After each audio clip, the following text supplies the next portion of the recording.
Nurse, nasaan po yung lalaking pasyente dito? Yung pogi. Wala na. Lumabas na siya kanina eh.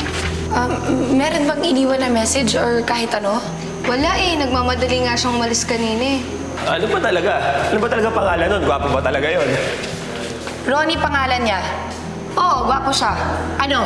May tanong pa? Bakit ka umiiyak, anak? Masama ang panaginip mo? Si Tatay Lino po. Iniwan niya na daw po ako. Ikaw na daw po tatay ko. Siguro, ang gusto lang niya ay maging masaya ka sa bago mong tatay. Nakaka-insulto na yan. Ang dapat dyan, nilalambing mo lang ang asawa mo. Mabuti ba magpahangin lang ako sa labas? Kaya talaga yung gusto ko makausap eh. Maghanap ka ng makakausap mo. Teka, Ling. Gusto ko sanang manligaw kay Ched eh. Ikaw ang bahala dahil ikaw naman ang kawawa. Mukhang galing sa panliligaw yun Tulong! Magandang gabi ho. Dito ba nakatira si Magda? Wala na siya rito. Kasama niyo po ba yung anak namin? Anak?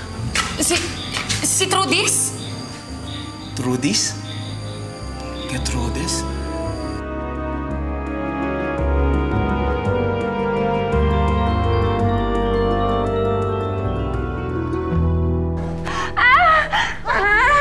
Ano yung sumisigaw? Sino yan? Sino? Nick! Ano nangyari? Ha? Max, ano to? Sir, may narinig ho akong tili eh. Tapos nakita ko na lang si Ma'am Honey na nakahandusay. Ha? Sweetheart, ano nangyari? Nagpapahangin lang naman ako sa labas tapos biglang may lalaking yumakap sa akin. Mabuti na lang pala, nakasigaw ka.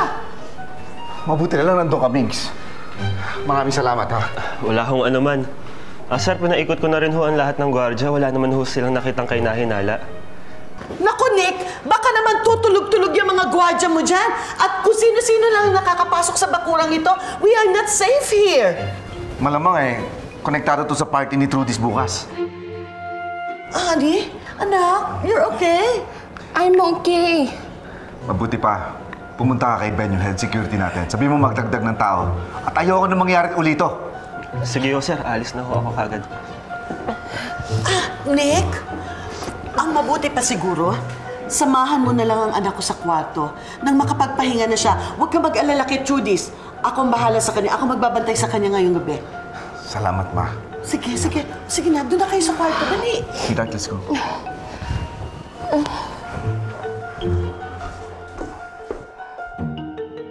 Honey, you're okay?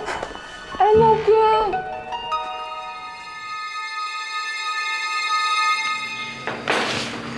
Nay, paano nga kung totoo yung sinasabi niya? Paano nga kung hindi si Sir Nick talaga yung tunay na ama ni Trudis?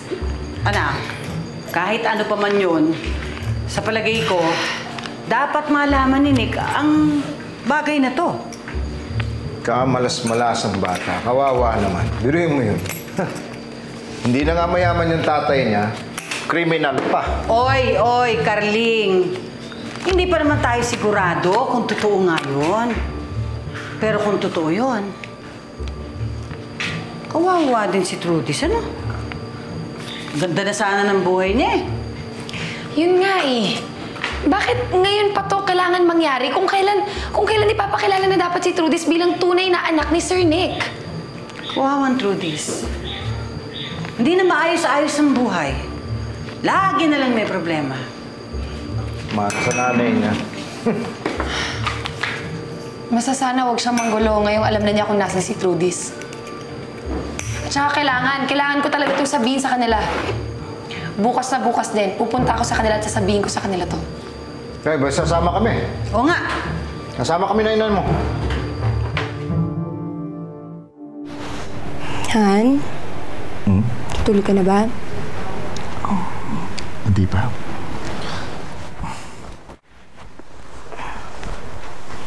Natatakot ka pa rin ba, Han? Naisip ko lang, no? Paano kung ako talaga yung target ng kidnapper? Hindi talaga si Trudis. Sa tingin ko, kailangan ko na ng bodyguard. Kasi nakataka siya ngayon. Paano next time? Ayaw mo. bukas na bukas, kukuha ako sa security agency ng bagong bodyguard mo. Ha? Ayoko nun, hindi ko kilala yun eh. Pwede ba yung at least kilala ko, tas yung mapapagkatiwalaan natin? Kung gano'n siguro si Migs na lang. At least kilala pa natin at makapanatag ang loob ko. Alam mo, tingin ko talagang doble ingat tayo bukas eh. Ang takot ko baka may makapasok na hindi natin inimbita at may magawang masama. Ayoko may mangyaring masama sa inyo ni Trudis.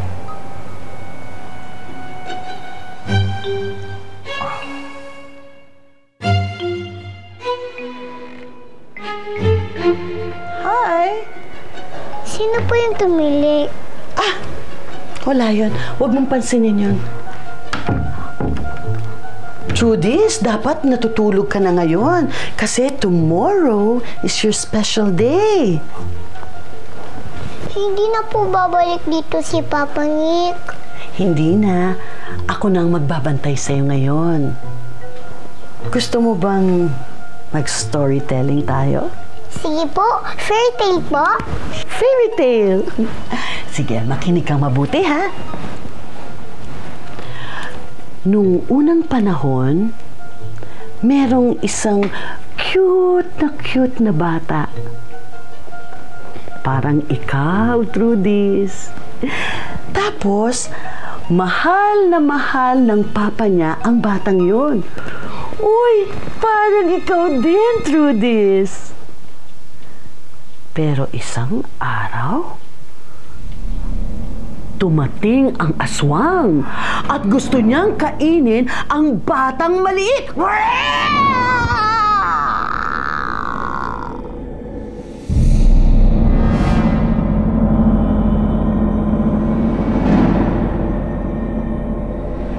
Hindi ka makakatakas sa akin, Trudis Lynn! Kakainin kita!